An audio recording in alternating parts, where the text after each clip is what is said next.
m'a convaincue dans la démarche Bleu Blanc Cœur et d'intégrer le collège professionnel de la santé, c'est que j'ai rencontré Bleu Blanc Cœur au cours de mes formations. Et à l'issue de ça, je me suis dit, tiens, voilà enfin un concept qui, d'un point de vue nutritionnel,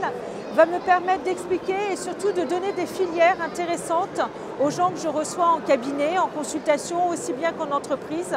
pour pouvoir les guider dans des achats avec une valeur nutritionnelle importante et pouvoir les aider à accompagner leur démarche dans une meilleure santé. Et le fait d'avoir des produits Bleu Blanc Cœur qui soient disponibles aussi bien en supermarché qu'en direct quand on a des éleveurs à côté de soi ou qu'on peut les rencontrer ou commander, je trouve que la démarche est vraiment très intéressante et au moins ça permettait d'être sur quelque chose de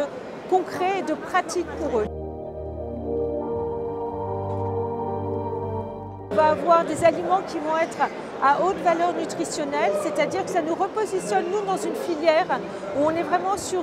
une démarche qui va être circulaire, où l'homme va être dans un lien entre le producteur, entre la qualité des sols, entre ce que les animaux vont manger, la qualité de vie des animaux. Nous, on va pouvoir manger avec plus de nutriments et en particulier, au départ, la démarche Bleu Blanc Cœur, il y a quelques années, était très orientée sur les oméga 3, mais on se rend compte qu'on va avoir aussi des études sur les antioxydants et donc on va pouvoir optimiser encore plus la communication et c'est pour eux une simplicité pour pouvoir la trouver.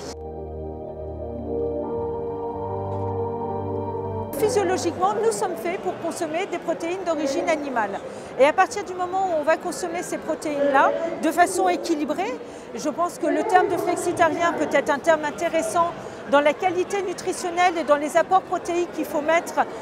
quotidiennement dans nos assiettes. C'est quand même intéressant parce que ce sont des protéines que nous allons extrêmement bien assimiler. Et ces protéines nous permettent de nous réparer, sont la base de nos propres protéines, de nos acides aminés, de notre ADN. Et c'est vrai que dans les protéines d'origine animale, même les acides aminés dits essentiels, c'est-à-dire que ceux que nous ne savons pas fabriquer, sont présents et sont très assimilables. Donc pour un vecteur santé, pour moi, c'est vraiment rigoureusement indispensable de pouvoir consommer des protéines d'origine animale. Évidemment, le bien-être animal est à considérer aussi. Tout ça, c'est des chaînes qui sont à valoriser. Je pense qu'il y a une vraie prise de conscience et qu'en ce sens, c'est intéressant. Mais il ne faut pas oublier qui nous sommes et comment nous avons été constitués et qui fait qu'aujourd'hui, on est là et que moi, je peux répondre à vos questions. C'est aussi parce que nous consommons des protéines animales, en plus des protéines d'origine végétale.